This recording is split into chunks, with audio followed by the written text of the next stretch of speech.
Assalamualaikum warahmatullahi wabarakatuh. Salam wangun bro. Masih bersama kami di channel Witing Trisno Official, kreasi para santri-santri Witing Gesang Surabaya. Berikan selalu dukungan kepada kami untuk klik like, subscribe, dan komen agar kami senantiasa terus bersemangat untuk selalu membuat konten-konten video selanjutnya. Budayakan untuk menonton video sampai habis ya. Oke, selamat menyaksikan.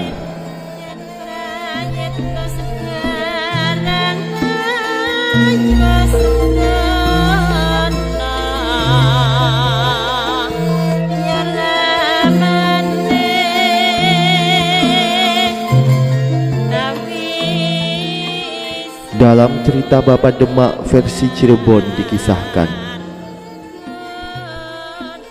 dalam perantauan Lokajaya, sampailah pada suatu hari di sebuah desa yang di antara penghuninya ada seorang janda tua dengan 5 anak yang mata pencahariannya sebagai pedagang serabi. Meskipun hasil perdagangan itu sudah tidak mencukupi dalam hidup keseharian bersama 5 orang anak-anaknya, namun janda tua yang berwatak murah hati itu ternyata suka menerima Lokajaya sebagai seorang penumpang hidup padanya. Mengerti betapa ramah dan baik hati orang yang ditumpangi hidupnya itu, maka Lokajaya dengan setia dan jujur melayani pedagang serabi untuk memasak, memikul barang-barang keperluan memasak, dan menjual serabi ke pasar.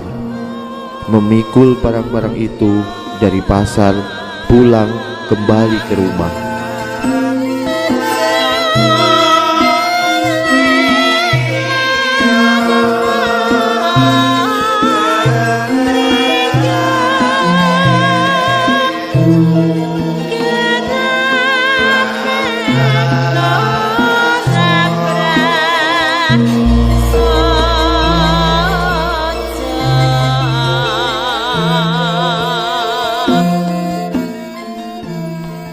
Dan disadari oleh wanita janda tua itu betapa pesat kemajuan dagangannya yang tampak sudah menjadi besar dan tidak lagi miskin sejak Lokajaya menumpang hidup sebagai pelayan padanya.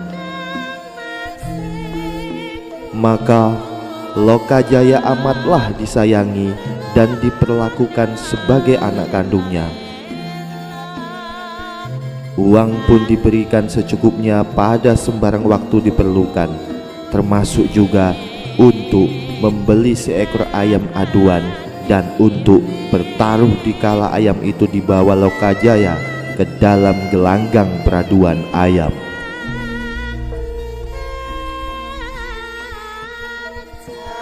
Ayam aduan Lokajaya itu diberi nama Ganden dan kenyataannya tak terkalahkan. Setiap kali Ganden keluar dari gelanggang, tetaplah senantiasa sebagai pemenang. Semua taruhan kemenangannya yang tak sedikit jumlahnya selalu Lokajaya berikan kepada janda tua itu.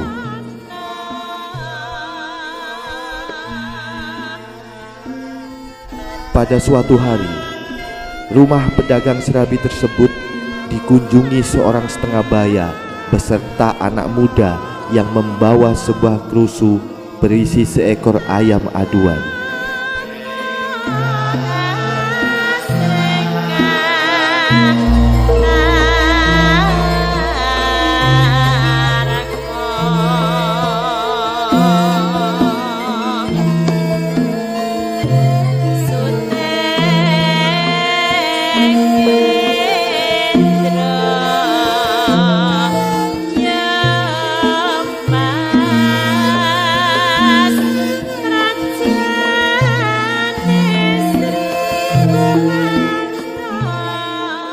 Mereka datang hanya perlu menantang Lokajaya mengadu ayamnya yang bernama Tatah dengan Ganden, ayam aduan milik Lokajaya itu.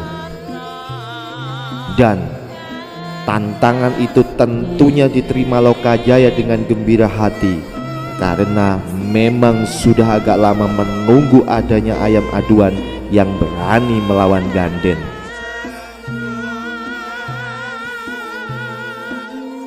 Ketika mendengar tantangan mengenai soal taruhannya itu, yakni rumah tempat tinggal pedagang serabi beserta seisinya, yang dikira oleh tamu penantang itu menaruh sebuah kantong besar berisi emas sebagai taruhannya.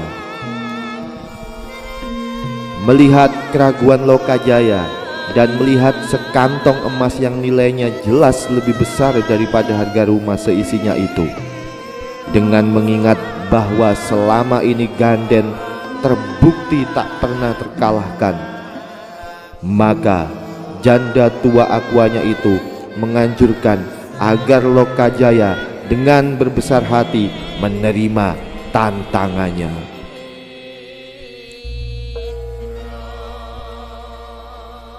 Dan Ganden segeralah berhadap-hadapan dengan Tatah dalam sebuah gelanggang di halaman depan rumah yang sudah dikerumuni banyak penggemar adu jago. Pertarungan antar Ganden dan Tatah berlangsung hebat sekali. Namun tidak begitu lama pertarungan itu harus sudah selesai, dan Ganden pun kalah, mati terkapar di tengah gelanggang.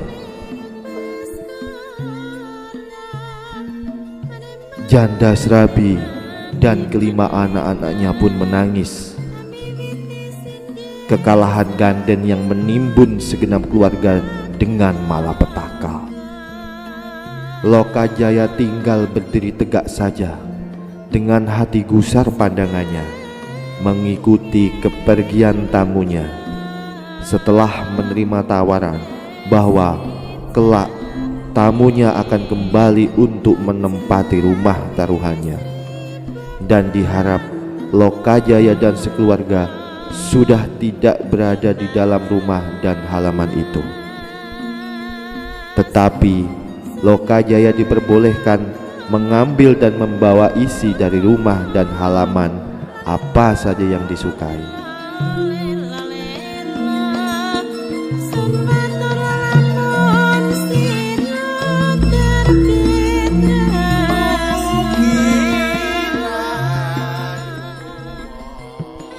Pada senja hari, Lokajaya minta diri pada ibu Aquanya untuk pergi mencari pengganti rumah tinggal dan semua harta yang telah lenyap dalam pertaruhan tadi pagi,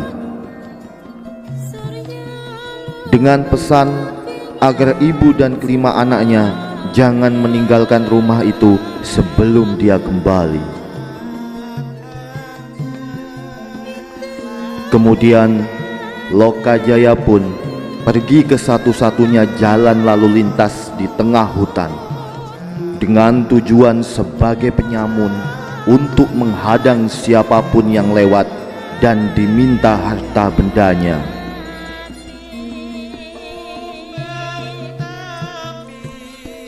Setelah 8 hari berlalu dalam penyamunannya, terlihat olehnya orang setengah baya dan seorang muda berpakaian ulama. Namun tiada panglinglah Lokajaya bahwa mereka itu adalah si pemilik ayam bernama Tatah yang telah mengalahkan Ganden pada tempo hari.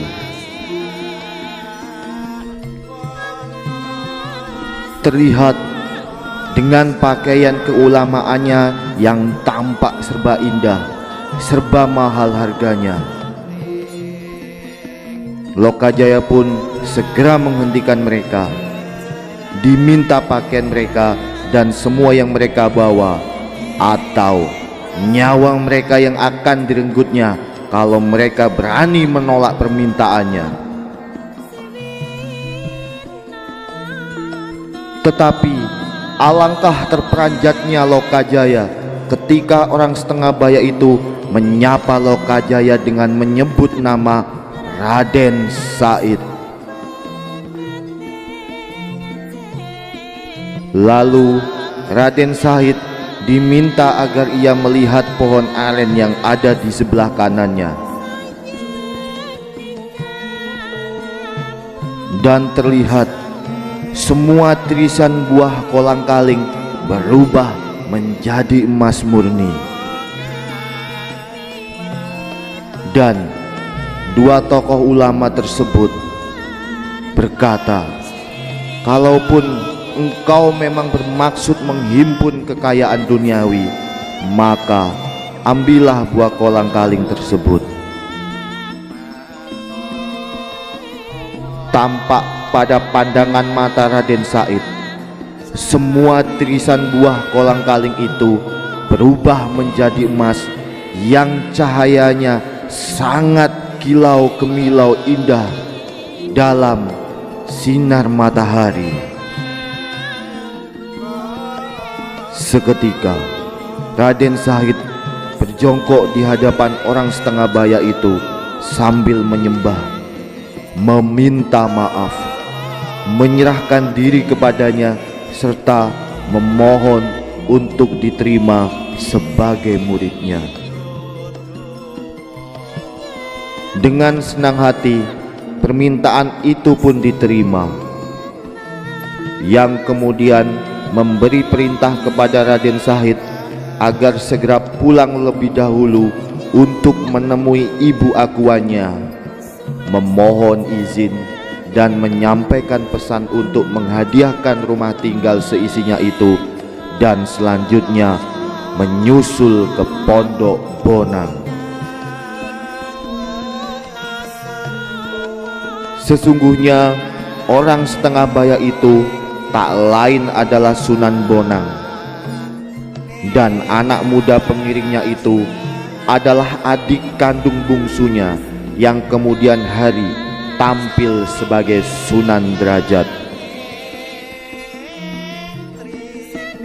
Karena keduanya adalah putra sulung dan putra bungsu Sunan Ampel Denta yang diutus ayahandanya supaya mencari dan menemukan Raden Said.